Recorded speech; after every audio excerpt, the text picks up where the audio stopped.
संस्थापक विश्वस्त देवता अंबोली देशमुख यांना त्यांचं सन्मानपत्र आपण बघूया. जेव्हा समाजाच्या प्रगतीचा इतिहास लिहिला जातो तेव्हा काही नावं अक्षरानं नव्हे तर मूल्यांनी कोरली जातात. त्यापैकी एक म्हणजे national association for the welfare of physically challenge या सेवाभावी संस्थेच्या संस्थापक अर्थात तुम्ही स्वतः देवता अंबोली देशमुख.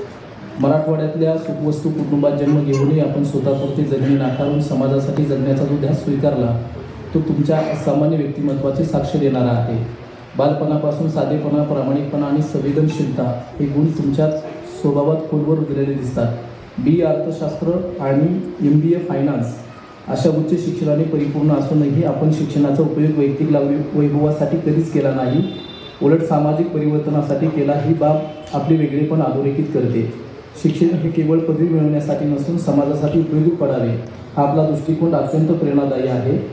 आजपर्यंतच्या आपल्या प्रवासाकडे चिकित्सकपणे पाहिले तर पुण्याच्या सर परशुराम महाविद्यालयात नेत्रहीन पण दिव्यदृष्टी असलेले राहुल देशमुख यांच्याशी झालेली आपली भेट हा केवळ योगायोग नव्हता तर समाजासाठी घडणाऱ्या एका मोठ्या परिवर्तनाची सुरुवात होती. त्याच भेटीतून विचारांची, मूल्यांची आणि ध्येयाची जी मैत्री निर्माण झाली ती पुढे एका सामाजिक बांधिलकीची पायाभरणी ठरली याचा अवघ्या महाराष्ट्राला हेवा वाटतो. राहुल देशमुख यांनी उभ्या केलेल्या अंध आपण पुनर्वसनाच्या कार्यात आपण हळूहळू अविभाज्य घटक बनल्या. विशेष म्हणजे हे काम आपण उपकार म्हणून नव्हे तर कर्तव्य म्हणून स्वीकारले आणि हेच आपल्या सामाजिक जाणीवेचे खरे दर्शन घडवते. टाटा AIG सारख्या नामांकित कॉर्पोरेट कंपनीतील असिस्टंट मॅनेजर पदाची गलिलोट पगाराची नोकरी सोडणे हा आपला निर्णय केवळ धाडसी नव्हता तर आपल्यातील मूल्यनिष्ठेचा सर्वोच्च बिंदू होता.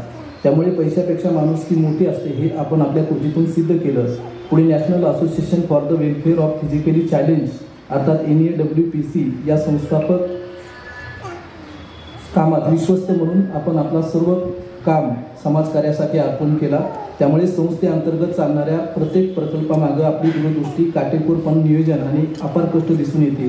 कर्णबधीर, मुखबधीर, अस्थिव्यंग, सेरेबल पाल्सी अशा सर्व प्रकारच्या दिव्यांगांसाठी मोफत संगणक प्रशिक्षण देऊन आपण सर्वसमावेशक विकास ही संकल्पना प्रत्यक्षात उतरवली. विशेष शिष्यवृत्ती वितरण प्रकल्पाच्या माध्यमातून आपण दरवर्षी 150 गुणवंत आणि गरजू विद्यार्थ्यांना शिक्षणासाठी आधार देत आहात आणि भविष्यातील भारत घडवण्याचं काम करत आहात. आपल्या आयुष्यातील सर्वात धाडसी आणि समाजाला विचार करायला लावणारा निर्णय म्हणजे नेत्रहीन राहुल देशमुख यांच्याशी केलेला विवाह. हा निर्णय सामाजिक चौकटींना प्रश्न विचारणारा आणि माणुसकीच्या विचारांवर शिक्कामोर्तब करणारा होता. लोक काय म्हणतील, समाज काय बोलेल या भीतीला बाजूला ठेवून आपण दोघांनीही प्रेम, विश्वास आणि समतेवर आधारित संसार उभा केला. हा निर्णय म्हणजे खऱ्या अर्थानं निर्मळ मनाची जिवंत व्याख्या आहे. डोळ्यांनी न दिसणाऱ्या व्यक्तिमत्वातही कितीतरी दूरवर पाहण्याची ताकद असते हे तुम्ही समाजाला दाखवून दिले.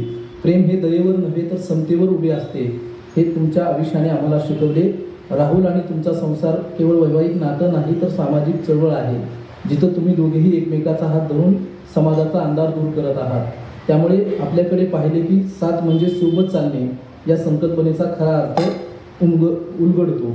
अडचणींमधून मागे न हटता अधिक ताकदीनं उभं राहणे हीच आपल्या प्रेमाची ताकद आणि ओळख आहे.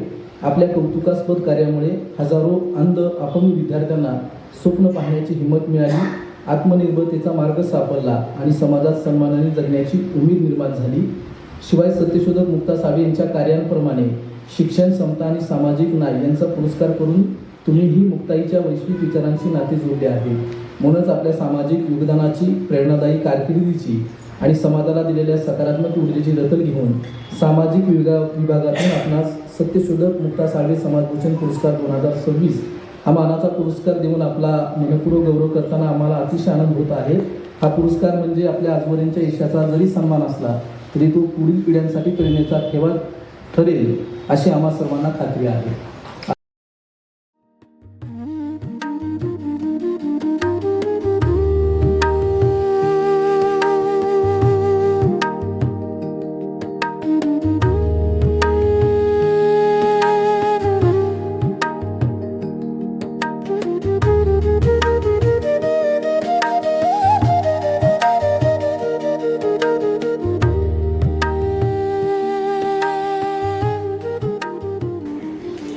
सन्माननीय व्यासपीठ आणि आपण सर्वजण आणि सर्व पुरस्कार विजेत्या महिला, खरं तर आज इथे काय बोलावं मला प्रश्न पडला.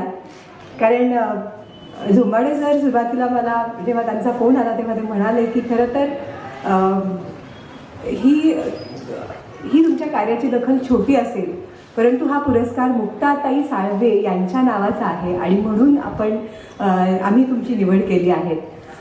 हा पुरस्कार सोहळा संपन्न झाल्यानंतर मला खरंच शब्द नाही आहेत की जितक्या प्रामाणिक भावनेतनं हा पुरस्कार सोहळा इथे आयोजित केला गेलेला आहे. म्हणजे प्रत्येक महिलेची मनापासून दखल, आणि ती दखल म्हणजे ती दखल खरं तर समाजाने सुद्धा सन्मानपत्र जर वाचलं तर ती दखल कायमस्वरूपी समाजाच्या लक्षात राहील. इतक्या सुंदर पद्धतीने ही सन्मानपत्र लिहिली गेली. एक खरंच मला या घडीला असं वाटतंय की जसं मुक्ताताईंनी काम केलं तसं ही पत्रकार मंडळी आज काम करतायत की समाजामध्ये खरी गरज कुठे आहे आणि खरं काम कुठे चाललं आहे हे शोधून समाजासमोर आणण्याचं. म्हणजे आज पत्रकारितेवरती बरेचसे प्रश्नचिन्ह उभे असताना झोंबाडे सर असतील, अजित गस्ते सर असतील, अभिजित सोनावणे सर असतील, यांच्यासारखी मंडळी जेव्हा आमच्यापर्यंत पोहोचतायत, तुमच्यापर्यंत पोहोचतायत आणि त्यातल्या कामाची खरी मेख ते जाणतायत, म्हणजे अनेकदा अप्रिशिएट केलं जातं मला. पण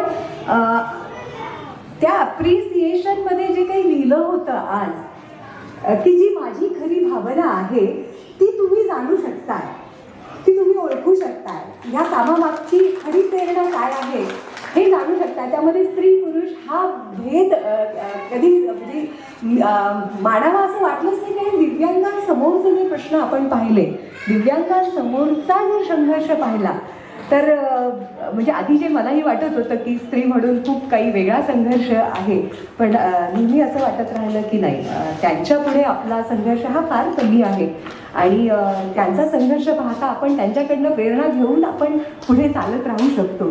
तर ही भावना तुम्ही जाणली, ती मांडली आणि त्याला खरं तर म्हणजे त्याचं कौतुक केलं.